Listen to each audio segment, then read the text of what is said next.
Hi there, Victor Pross speaking to you, anarchist artist. You know, in my study of philosophy for the last 25 years or so, has gone through various permeations and changes in the conclusions that I've come to. And I've been in all types of intellectual circles. I've been to all types of lectures. I've met all types of people. And I've certainly been exposed to a vast array of different thoughts when it comes to politics and ethics, metaphysics, epistemology, aesthetics, the whole litany within the philosophical realms. And one thing that I could say, though, that no matter how many times I've changed my mind on certain issues, there's been one constant, and that's something that I've even believed as a kid. And that is, I was always anti-violence. Always, always, always anti-violence. Even as a kid, I was sensitive to the issues of violence. Whenever I'd see a bully on the schoolyard browbeating or pushing around, a smaller-sized kid, I was the first kid to intervene and came in as a superhero and asserted my own counter threats that if you bother this kid again, you'll have to deal with me. That was the type of kid that I was. Not to say that I was a schoolyard bully or an aggressive sort. Far from it. Far from it. But whenever I've always been sensitive to the issues of injustice whenever I've encountered it. So that's just the type of kid I was. And of course that kid grew into a teenager and an adult, and as I became interested in philosophy, I could see that the schoolyard bully on the playground was pretty much the same kind of person that you find in politics. Politics is a very violent, aggressive area of life, and I figured that the laws that politicians pass and have enforced, that some of them are just ridiculously unjust, such as nonviolent crimes, the imprisonment of people for carrying around, as Stefan Molyneux would say, small vegetation in their weed in their pocket, and other types of nonviolent crimes, the imprisonment of people. So I could see that violence from the schoolyard into the political realm was quite evident to me. But however, still I was a small government advocate. That's the amazing thing, though, is that the whole idea of no government seemed at one point in my intellectual maturity seemed to be loony. The government has a place in society was axiomatic, right? But I was a small government advocate naturally because I could see the violence, the same kind of violence and threat of violence that was characteristic of the schoolyard and the schools that I went to was right there in the political realm. It just, of course, it was much more sophisticated and judicious and adorned and dressed up and fancy dome buildings or and people walking around in suits. But I could just see that same kind of hollowness and emptiness that was characteristic of the kid, who most likely came from a very bad home. I could see that type of violent aggressiveness and emptiness in the political leaders. So I was very aware of that. So but nevertheless, as I say, I considered government as axiomatic to society, that we can't. It's ridiculous to even think that we can function as a society without government. And this was in despite of all the erosive effects of government had in its intervention into the economy, launching of wars. I mean, everything that I've ever learned, from Rosa Parks and the laws that were passed, the segregation laws, the violence of that, the violence of the military draft, military conscription, the Great Depression,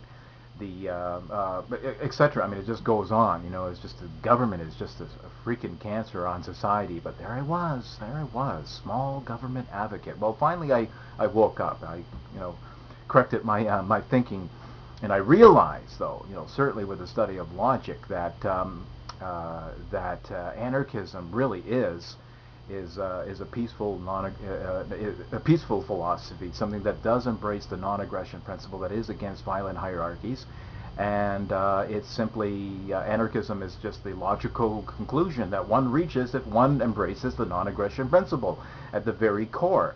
It's if you embrace the non-aggression principle in your private life on a macro level, if you're to be fully logically consistent, you have to apply that to the body politic, to the world beyond your life on a macro or on a micro level, and bring that to the macro level and have that for all of society, at least as something that you would stand by and espouse and defend, not necessarily expect, but something that you would defend, just as you would defend the rights of, if you believe in any kind of human rights, even during the days of plantation slavery, if you regard it and recognize it as an evil, you might have been considered a crackpot and a shit disturber and a boat rocker at the time, and you may very well give up in despair and thinking that, well, this wretched state of affairs is just going to go on, and what can I do, what can one person do? But you realize, though, in your head, morally and intellectually, with every fiber of your being, you realize that this is evil, this is wrong, and you stand up for the rights of man.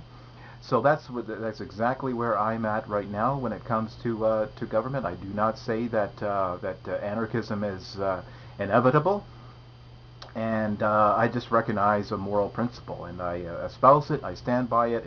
It's firmly rooted in my head with a total grasp of what it's all about. So now, having said all this whole basic preamble is that here I am today, somebody who's very peace-loving, who doesn't believe in violence and non-aggression, and yet, and still, in some circles, I've been called a fascist. It just blows your mind, man. It just blows your mind. And usually this comes from socialist types, right? Socialist types. They just, that's one way of smearing somebody, is not really fully grasping these concepts or even taking the time to find out what they all mean. It just means that, okay, well, I'm a socialist and Victor's not, so what's the polar opposite, or considered to be the polar opposite of socialism? Fascism. Yeah, that's what you are. Okay, yeah, you're a fascist, right? This is the type of idiotic, non-intellectual bullying that still takes place within academia. So you have the bully in the schoolyard, you have bully in politics, and you have bullies in academia. So just to get to the issue here, the difference between socialism and fascism is superficial. Okay, both bring the authoritarian nature of a planned economy right out into the open. Both deal with the planned economy. So far from being polar opposites, really, fascism and socialism is just two different sides of the same rotten coin. That's all it is, right? The fundamental characteristic of socialism and of communism is public ownership of the means of production. Okay, that's what it is. So that means it's the abolition of private property. And under fascism, people retain the semblance and pretense of private property. But the government holds total power over its use and disposal. Okay, so that means that in the case of fascism, as with socialism and communism, it's the abdication of property rights. That's what it means. Now, as an anarcho-capitalist, I embrace property rights. Okay, I embrace the non-aggression principle, which is there's a logical link and connection to private property, that we own ourselves, and therefore we own the fruits of our labor. That's where I stand. Okay, fascism and socialism and communism, and I dare say anarcho-communism as well, is the abdication of this, which means it's an infringement on the rights of people. Okay, that that all of the whole bouillabaisse of fascism, communism, socialism is ultimately against the non-aggression principle. Okay, so if you have any kind of planned economy, basically it's going to fly in the face of the non-aggression principle.